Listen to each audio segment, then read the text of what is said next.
Tatay Digong sa detention ng ICC. We will stand with Tatay Digong and we will stand with the nation. The third day of now, we will fight for him. Tatay Digong. Duterte! Duterte! Duterte! Duterte! Duterte! Duterte! Duterte! Duterte! Duterte! Duterte! Duterte! Duterte!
Okay pa ba tayo dyan?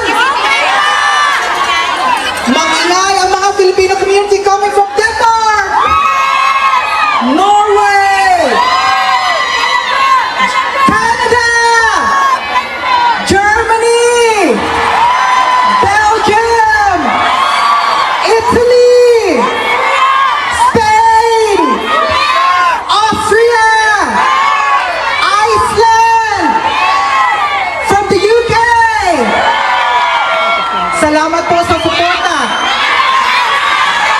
From Finland, from Norway, Sweden, Denmark. Salamat po sa suporta mga kababayan. Sino ang sigaw ng masa? Sino ang mahal ng mga Pilipino? Sino ang pinakamagaling na presidente ng Pilipinas? Okay, we would like to call out the Manila Bulletin for reporting that we are only 2,000 people here. Are we 2,000 people here? We would like to call out Manila Bulletin. Please count the people here. We have around 4,000 to 5,000 Filipino people. Huwag kayong mag-fake news. You all the Filipino people. Huwag kayong magbigay ng mga information na hindi nyo alam. We are around 4,000 and 5,000 people here. At hindi kami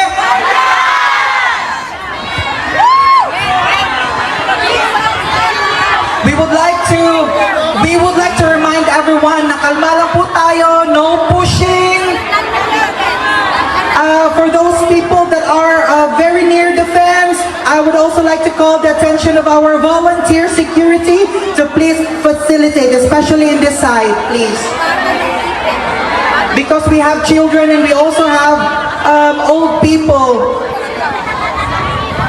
We give consideration with each other. We are here for one purpose. Ang purpose natin na andito tayo para sa pagmamahal ng ating nag-iisang Rodrigo Roa. Sabi ko sa inyo, si Rodrigo Roa Duterte hindi lang local. Marami din siyang supporter ng mga foreigners. I-welcome po natin na magbibigay siya ng short message si Sir Malcolm from the UK.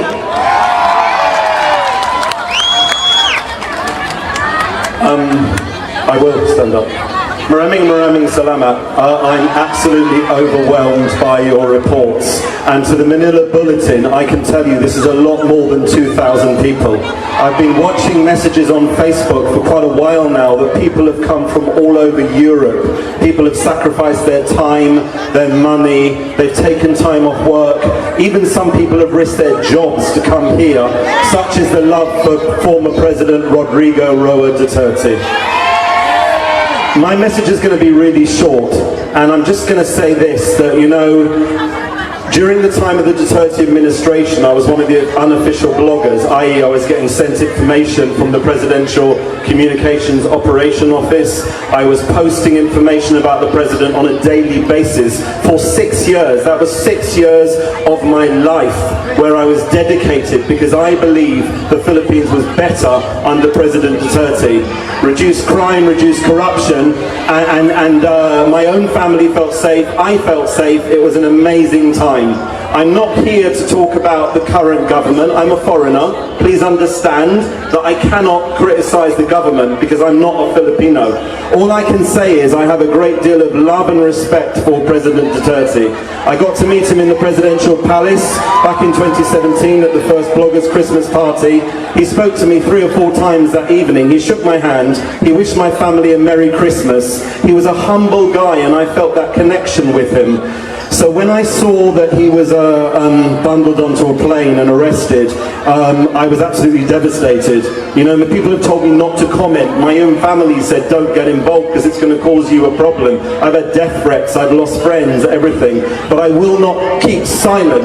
The issue is this, the ICC, basically, they shouldn't have gone about doing this. They flew him 21-hour journey, an elderly man of 80. They flew him 21 hours, thousands of miles, for a court appearance for 24 minutes. And now he's going to languish in jail to September. Why on earth did they not do the preliminary investigation first in the Philippines? In fact, President Duterte invited them to the Philippines. Instead, what they did is they brought an elderly man away from his family, you know, away from his lawyers, away from his legal team, with very little notice. I believe in due process, and I hope the ICC believe in due process too. And due process means he should go through the court system of the Philippines because it's a fully functioning judiciary, and I don't agree with how it's been done. Finally, I started a petition last week. We've got 65,000 signatures. I'm going to bring that to the ICC tomorrow, and I have letters from other people, other petitions. And I'd like to thank you all for your support. Maraming salamat po. Mabuhay Pilipinas. And Mabuhay President Rodrigo Roa Duterte, and to his family as well. I'm thinking of you. God bless you all. God bless everyone here. Mabuhay. Sabihan mo si Paolo na okay lang ako. At huwag siyang pumunta dito hanggang hindi matapos ang eleksyon at maging congressman siya ng 1st District ng Davao City. At sabi niya, sabihin mo kay Baste, hindi siya pwedeng pumunta dito hanggang hindi matapos at ma-elect siyang Vice Mayor ng Davao City. Ito ang pinakamatindi dahil pinagtatawanan namin siya sa group chat namin. Kaming magkakapatid 4, meron kaming group chat. Dahil ang sinabi niya kay Veronica, sabi niya, sabihin mo kay Kitty, hindi siya pwede bumisita dito hanggang hindi siya abogado. Sabi ni Kitty, grabe ang overacting ni Papa. So, ibig sabihin ba, mga 5 years. She has 5 years until she becomes a lawyer. Na meron pa akong 5 taon na bago ako makabisita. Ganon siya kahit na nandun siya sa loob, ang kanyang iniisip, unang-una, yung mga kapatid ko na kailangan magtrabaho para sa syudad ng Davao, yung kapatid ko na kailangan mag-aral. Yun pa rin ang iniisip niya.